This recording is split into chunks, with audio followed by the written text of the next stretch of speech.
კიდევ ერთხელ მოგესალმებით, ვინც ახლა შემოგვიერთდა, მინდა გითხრათ, რომ დღეს ორშაბათია და ჩვენი სამედიცინო გადაცემა თეთრი ორშაბათი ეთერშია. დღეს გვყავს ორი ძალიან საინტერესო სტუმარი და ჩვენი თემაც საინტერესოა, შეეხება ფსიქოემოციურ სფეროს, შეეხება ფსიქოთერაპიას, შეეხება იმ პრობლემებს, რისთვისაც პაციენტები არც თუ ხშირად მიმართავენ ექიმს, მაშინაც კი როცა ამის გარდაუვალი აუცილებლობაა. მე მინდა წარმოგიდგინოთ, გავიმეორო ჩვენი ორი სტუმარი, ეს არის ფსიქოლოგიისა და სექსოლოგიის ცენტრი 4 და 8-ს ხელმძღვანელი ბატონი ჯაბა ყრუაშვილი და იგივე ცენტრის გეშტალტ თერაპევტი ქალბატონი ვერა ჭაფოძე. თუ დაგაინტერესებთ და აუცილებლად დაგაინტერესებთ, შეგიძლიათ ჩვენ წინა ჩართვებს უსმინოთ, ვინაიდან ჩვენი საეთერო დრო შეზღუდულია. ახლა მე პირდაპირ კითხვით დავიწყებ. ჩვენ საუბრობდით ძალიან საინტერესო თემაზე. ეს იყო შფოთვითი მდგომარეობები, შფოთვითი აშლილობები, რომელიც თავის მხრივ იწვევს კვებით აშლილობას, რაც არ მთავრდება წარმატებულად პაციენტისთვის და მეორადი დეპრესიის თუ მეორადი შფოთვის მიზეზი ხდება უსაფუძვლოდ აკრებილი კილოგრამები.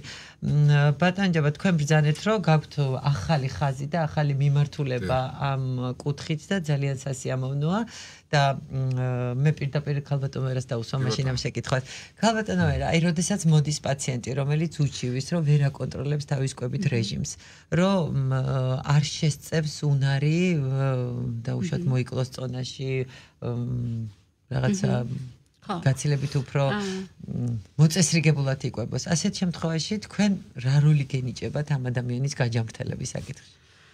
ხო, ჩვენ ვეხმარებით აი მოვიდა და როგორ ხდება მისი დიაგნოსტირება? მოვიდა კონკრეტული ჩივილით, როგორც თქვენ ბრძანეთ, პირველი ნიშნავს ფსიქოკონსულტანტი, ხო?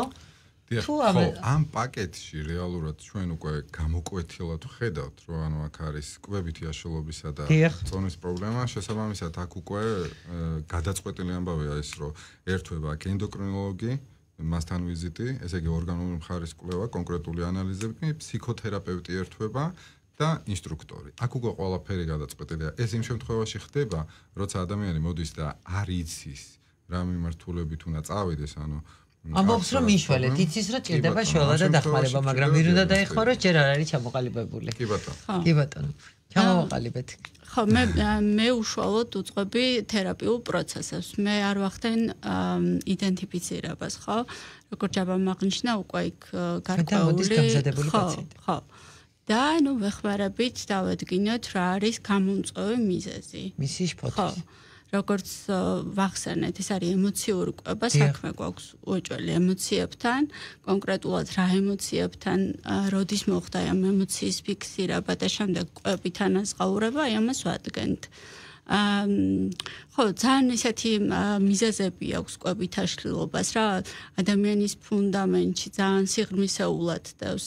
იმიტომ რომ ჩვენ პირველად კონტაქტს სამყაროსთან ვამყარებთ კვებით სწორედ, ხო? პირველადი კონტაქტი ეს არის და ჩვენი მაშინდელი ჩვილობის მოთხოვნილება, რომ ვიყოთ დანაყრებულები და შევიგრძნოთ ეს სიმშვიდის განცდა და უსაფრთხოება, მოდის სწორედ კვებით. ხოლო დიდობაში, ანუ პრობლემას უდავარქვენ, პრობლემა ჩნდება მაშინ, როდესაც ეს კვება აღარ არის ჩემთვის სიმშვიდის გარანტი. არამედ ხვალმე კიდევ უფრო გართულებულ ჩემ ემოციურ მდგომარეობასთან მაქვს საქმე. საინტერესოა ხოლმე, რომ როცა ადამიანი ამბობს, რომ მე მინდა რომ დავიკლო პირობითად, ხო? საინტერესოა რა არის რეალურად ის, რაც მას სჭირდება.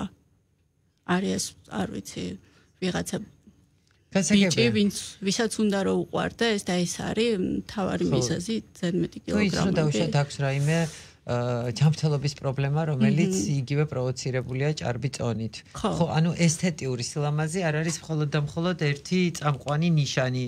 ხო, ძალიან ხშირად ჩვენ ესე ვფიქრობთ ადამიანები, რომ აი მე რო ეხა ვიყო ბევრად ნაკლები პრობლემა მექნება, ან უფრო მისაღები ვიქნები სხვა ადამიანისთვის, საზოგადოებისთვის.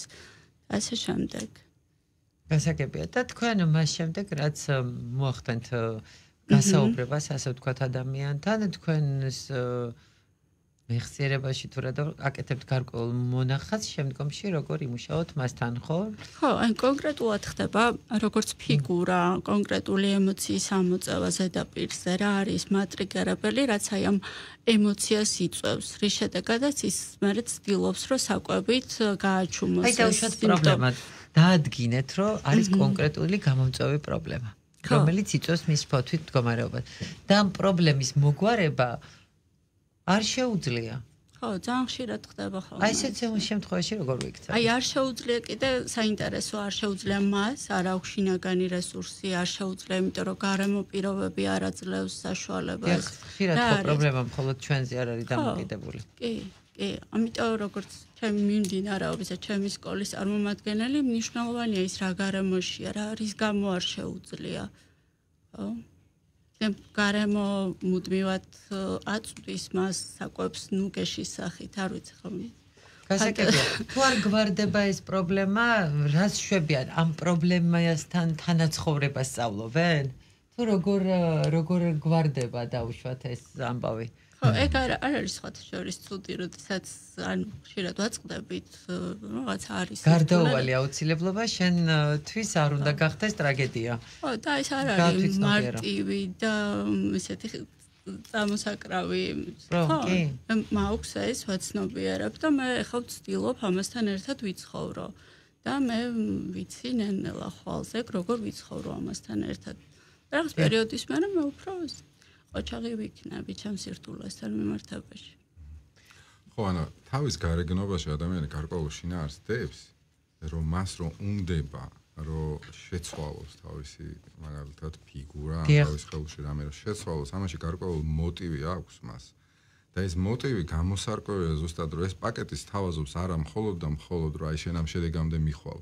არა.